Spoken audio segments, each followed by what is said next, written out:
Hello guys, I'm going to review the build again, just because, as we all know, they made some changes to the build.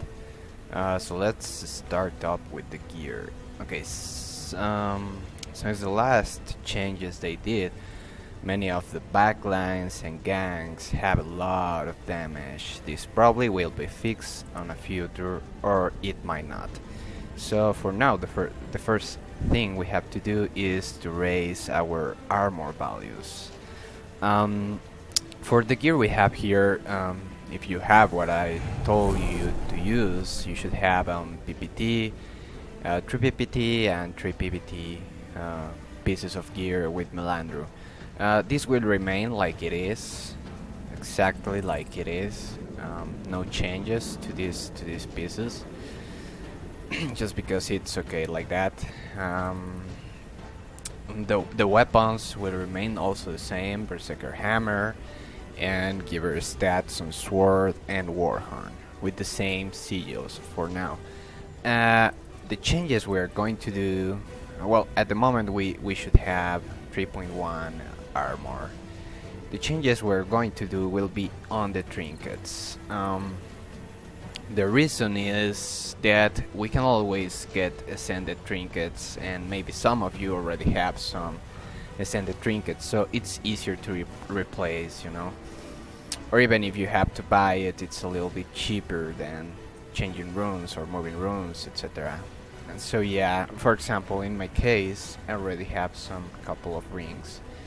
The trinkets we are replacing to, you should have Berserker trinkets if you follow my build. We're changing trinkets to PVT. So what we are going to do is swap one by one until your armor value is 3.3k or 3.4 more or less.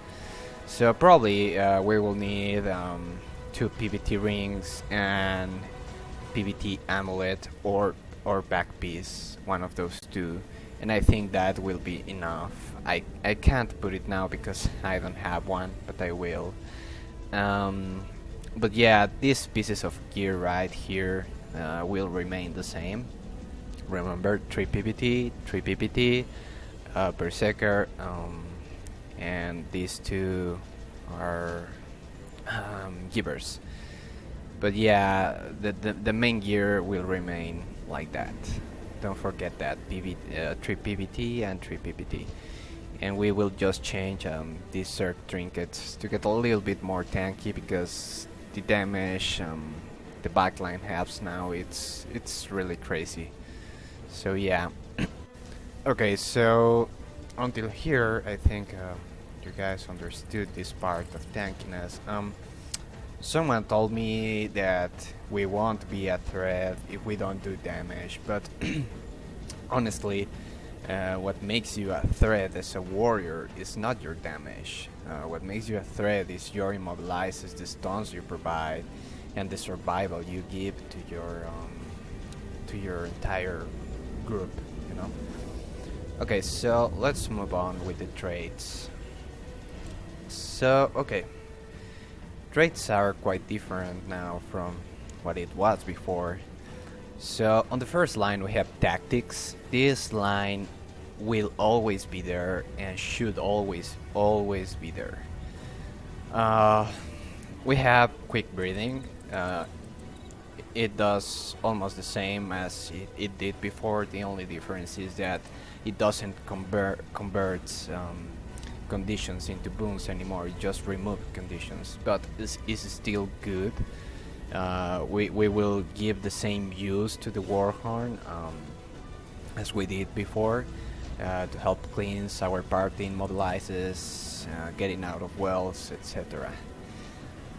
Then here we have 3 traits, which I actually didn't like any of the traits we have here. We have Shrug It Off.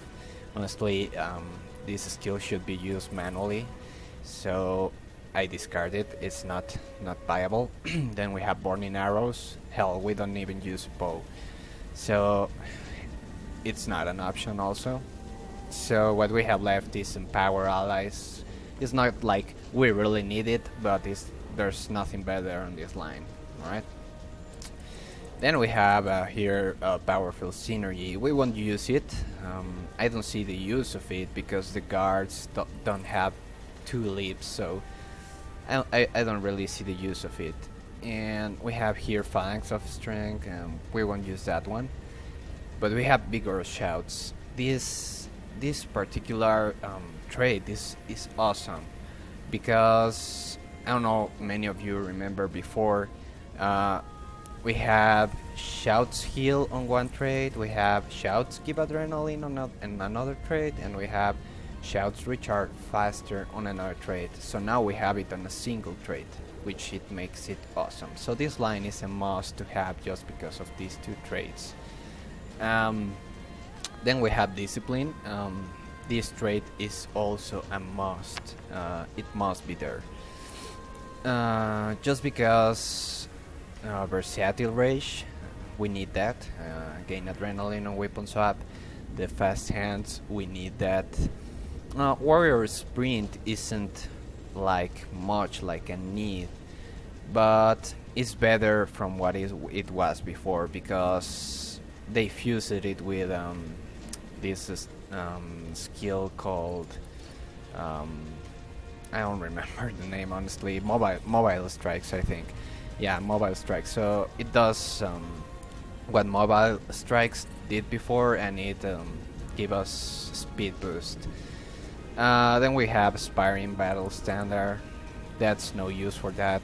Destruction of the Empowered has been always a really good trait, but like I told you before, our job is not to do damage, so we will take Brawler's Recovery, which is awesome also because it will remove a condition on a desperate situation when you really need it, and you can just swap weapons and remove that condition. Then here, well, you have Hate and Focus. We won't use that, it's useless. We have Merciless Hammer and Burst Mastery. Honestly, I like Merciless Hammer. I know we don't see it on the hammer all of the time, but still it's a nice buff. The damage is increased by 20%. But you can always pick Burst Mastery. It's a really good trait also, so any of these 2 you pick is great. Then we have Defense. This line is also useful, but there's a chance to change it for another, but I will explain that further. So yeah, when we're using defense is because we're using this skill to the limit. So okay, on defense we'll use Dogged March, that does the same it did before. We are going to use Ender Pain and we are going to use this new trait, Rousing Resilience. You can also pick Cleansing Ire, it does the same it did before, it's a good trait, but I think this one is a little bit better somehow. Alright, so that said, if you're picking defense, we will use this healing skill. The reason is really simple. This healing skill got really nice. It was Healing Surge before, and it's now a shout. So it's really cool because we have bigger shouts, and it reduces the cooldown of the skill, and it makes it 24 seconds, almost the same as a shout. I mean, for Great Justice, and it heals a lot. It has the normal heal, and it has an additional heal for the trait. It also gives you full adrenaline, and it gives you 1 bar of endurance, so you can dodge after you heal.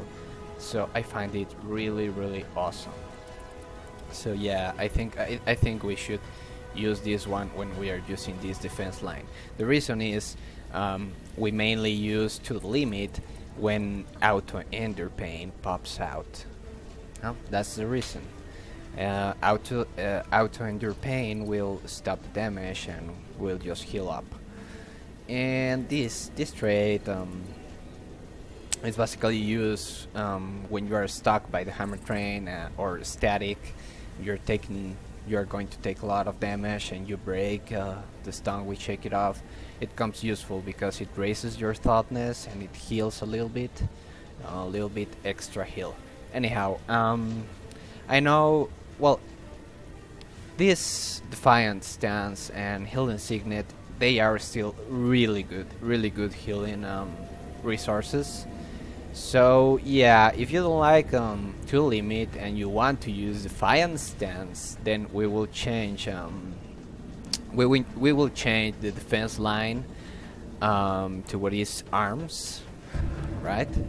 And here we will get this trait, which is Signet Mastery. Um, it's a really cool trait. It will reduce the recharge of Doliac Signet, and it also will make your attacks unblockable when the enemy is below or in the health threshold of 50%. This is awesome because usually, or at least for me, when I fail flurries is because these healing skill guards they block me. With this, there's no block, can't stop your flurry, so it's great. Then we will use Blade Mastery because the other two trikes are whatever. And then we will use Furious, which critical hits grant adrenaline and whatever. It will get more adrenaline. So yeah, if you're using Defiant Stance, you will be using then arms. If you're using Signet or to the limit, you will use defense. That's a must. But yeah, this is the main build for now, guys. Don't get too used to it because obviously this is stuff that might or can change with the time, you know. This has just came out 1 or 2 days ago, I don't remember. So yeah, it can change, but for now we are going to use this, and don't forget to get a little bit tankier because we will need it for now. Anyhow, there's a GBG video from last night I would like you guys to check out, so I'll put it right after. Okay guys, so I put 2 GBG videos for the last. I cut the beginning of the first one just because I was standing doing nothing for a long while. Anyhow, the purpose of me putting GBG videos here is not so you see the mechanics of Warrior or see it as a guide. It's just so you guys can see the new damage has came with the update is insane, and also so you can see this new healing skill is really good. Is awesome actually. The cooldown is almost always up. It heals a lot. It's really good, seriously. But yeah, it's mainly about that. In this video you can see I did some good flurries, some bad flurries. I'm a bit rusty because I didn't play for like 2 weeks. But yeah, still the idea is not that. My main idea with this is you guys can see how the healing skill works and the new traits, etc. Also, I have to mention that this warrior I'm using, my Char warrior, is even tankier than my human warrior, and I'm still taking a lot of damage, instant damage. So this is why we want to get tankier, honestly. On this one, it was this GBG was harder for me because they were focusing me a lot. They were jumping on me a lot all the time, for all the GBG, and it really got complicated. But still, you can see how the build is somewhat sustainable for now. Actually, on this part, I will take a lot of damage, and I will have no problem using my healing skill, and even then I will drop a banner. So yeah, that healing skill is great. their banner. Um, on the last part of the beat, I did really something really bad. Um, we are almost there actually. The GBG is almost done. Um, for some reason, the enemy start focusing me really hard, and instead of staying with my driver, I ran away. See, I panicked really bad there, and I got killed because of that. But by then, also GBG was pretty much done. Anyhow, hope the guy helped, and see you later.